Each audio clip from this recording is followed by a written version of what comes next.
वंदे मातरम मित्रों, एक बार फिर आपका हार्दिक स्वागत है ब्रह्मनाथ चैनल के तहत। मैं महेश बैरागी। हम लोग डिस्कस कर रहे हैं कि डर का एग्जिस्टेंस क्यों है, उसका कारण क्या है, उसके निदान क्या हो सकते हैं, उपाय क्या हो सकते हैं।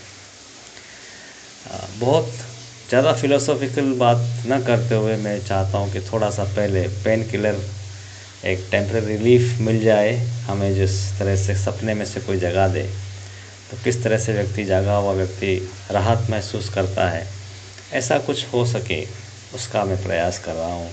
फिर हम समय पाकर जैसे जैसे उसके बारे में डिस्कशन करेंगे।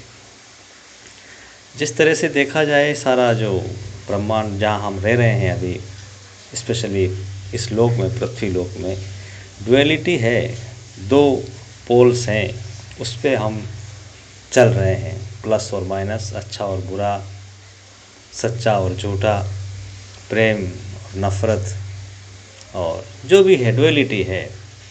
इस तरह से ही डर है।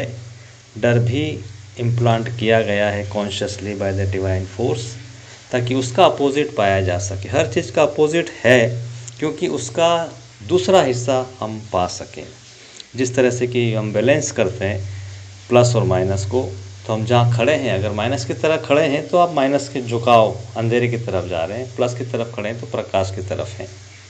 अब आप चाहे माइनस में है चाहे प्लस में है, आपको एक इनविजिबल कॉर्ड, एक ऐसी रस्सी, प्लास्टिक रस्सी से ईश्वर ने बांध रखा है कि आप उसकी नज़र से दूर नहीं होते हैं। आप किसी भी अवस्था में चले जाएं, उसकी नज़र आपके ऊपर होती है और वो any time it can pull you. आपको अलाउ किया जाता है कि आप उस चीज़ का एहसास करें, उसकी लिमिटेशंस को समझें और उसकी अपोजिट डायरेक्शन में चलें।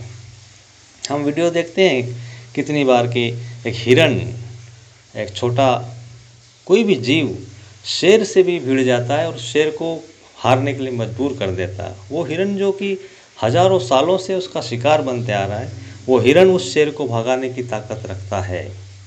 एक हिरन ने अगर उस शेर को भगाने की ताकत है तो सारी हिरन प्रजाति को मोटिवेट कर सकता है। उसके अंदर वो चीज़ विद्यमान है। एक सिंबॉलिक चीज़ है कि हमारे अंदर ही ये पावर विद्यमान है, हम उसको पहचानते नहीं हैं। The moment when you are entrapped in the danger, उस डेंजर के समय वो चीज़ प्रकट होती है और आपने जिस मोमेंट में पकड़ लिया, जिस हिरन ने उसको पकड़ लिया, वो हिरन शेर को हरा सकता है। और यही साइंस है मित्रों कि हम आप देखिए कि खुदीराम बोस का वज़न बढ़ रहा है। 15 दिन में 1.5 पौंड वज़न उनका बढ़ गया, जेल में मृत्यु की सज़ा सुनने के बाद। क्यों बढ़ गया? क्योंकि वहाँ डर नहीं था।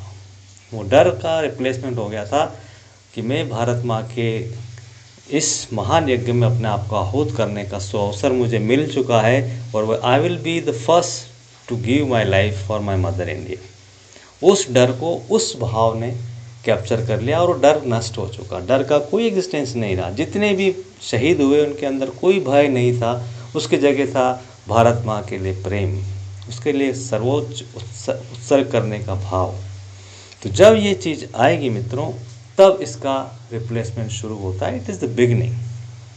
इसके लिए बहुत अच्छी एक इवेंट है कि एक संत थे जो हिमालय में रहते थे और कहीं भ्रमण के दौरान एक कोई यंग बॉय, बच्चा मिला, आध्यात्मिक बच्चा था। उसने कहा, महाराज मेरा कुछ भी नहीं है संसार में, मैं ऐसे ही भटकता हूँ, आपकी सेवा करूँगा, आप मुझे ले चलें और मैं भी साधना करूँगा, धीरे धीरे आपके मार्ग पे चल सकूँ, क्योंकि वैसे ही जीवन नष्ट हो रहा है।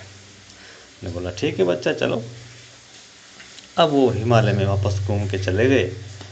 तो जब वो महाराज देखते हैं कि ये बच्चा बड़ा सिंसियर है, बहुत अच्छा है, सेवा भावी है, लेकिन वो सुबह उठ तो जाता है जल्दी, लेकिन स्नान करने नहीं जाता है झरने में नीचे।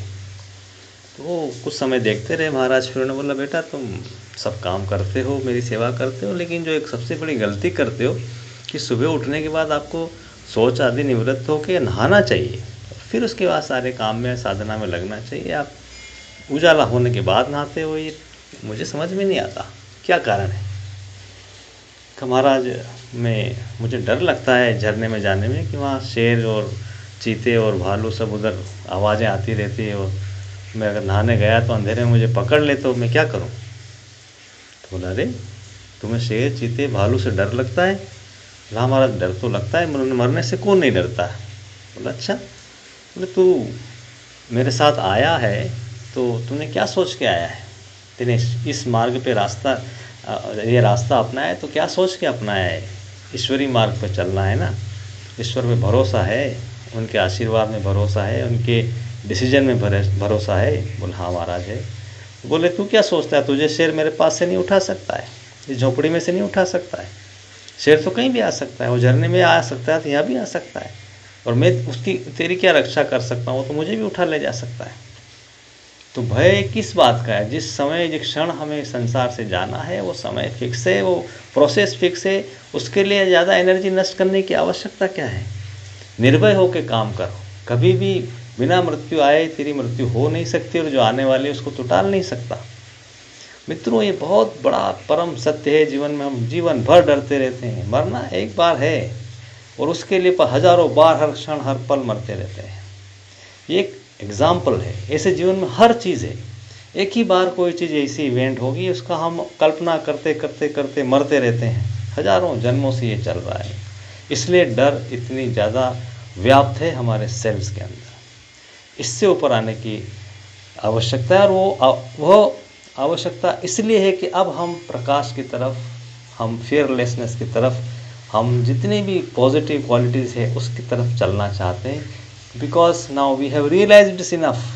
हमारा जो कुछ भी इस दिशा में रहने का समय था वो काफ़ी हो चुका। तो मित्रों, ये हम धीरे धीरे इस दिशा में आगे बढ़ेंगे और डिस्कशन करेंगे। वंदे मातरम।